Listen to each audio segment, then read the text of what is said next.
Hi. In this article, I wanted to talk about the four P's and the link with the marketing Canva method. Four P's, we all know about it, quite important. Why is it important? Because 60 years ago, someone decided to break the commercial conversation into P's for simplifying and for having a better understanding of it. Therefore, instead of saying we have a commercial problem, said, do we have a product problem? Do we have a price problem? Do we have a place problem? Do we have a promotion problem? Was quite relevant at that time. It was, let's say, a push period.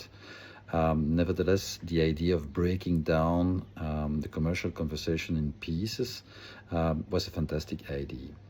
Time to time, four P's were maybe not sufficient for understanding the commercial situation, and we invented time to time extra P's, up to 7 P's, or new acronyms like the 5 C's or even the SAVE model. And for the marketing Canva method, I kept the same approach, and I broke the commercial conversation into 24 dimensions, 6 meta categories. Customers with 4 dimensions, brand with 4 dimensions, value proposition with 4 dimensions, moment with 4 dimensions, conversation with 4 dimensions, and metrics with 4 dimensions, 24 dimensions. Is it different than the 4 P's?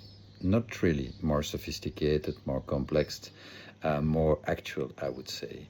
But the big difference is not to have 4 P's or 4 dimensions or 24 dimensions. The big difference in the marketing Canva method is the fact that we're going to score those dimensions, and that's the big difference. And how do we proceed? In fact, you start with understanding your competition, you start to understanding the context, the category you play, etc., and your commercial objective. And with that, it defines a little bit the most important dimensions you should care about. And these dimensions, you score them. You score them with a Likert score, -3 up to +3. And if the score is negative for a dimension, it means it's a break. It's something breaking you to achieve your objective. And if it's +3 or positive, I would say not only +3, it can be an accelerator, then helping you to achieve your goal. And what does it mean? It's +3 or -3 of what? It's in fact, the question is this dimension helping you to achieve your financial objective? And the financial objective is the revenue equation in the process, in the method. Therefore, you're not only scoring the dimension, is it good or bad? No, you're scoring the dimension versus the objective you would like to achieve. Then if your objective is very simple, maybe you are positive. If your objective is very challenging, maybe you're negative.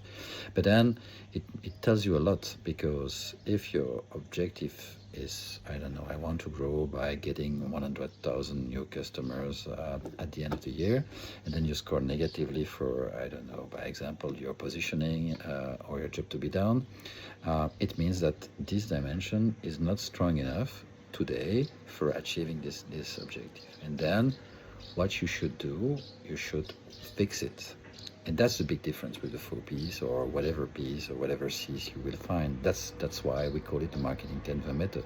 The idea of the marketing Canva method is to be able to connect, link the context where you play, your financial objective you would like to achieve, and your situation and the dimension of your commercial activities that you can maybe also play with. And that's the whole idea, that's the whole process. And that's why in this article, the article that you can find in the link, we discuss about is it relevant compared to the 4 B's, what are the difference, and the difference is in the method, okay? You can find more videos like that on the marketing Canva method in the articles. There is one interesting on the business model Canva as well, that you can explore and understand the link between business model Canva and marketing Canva method. Thank you.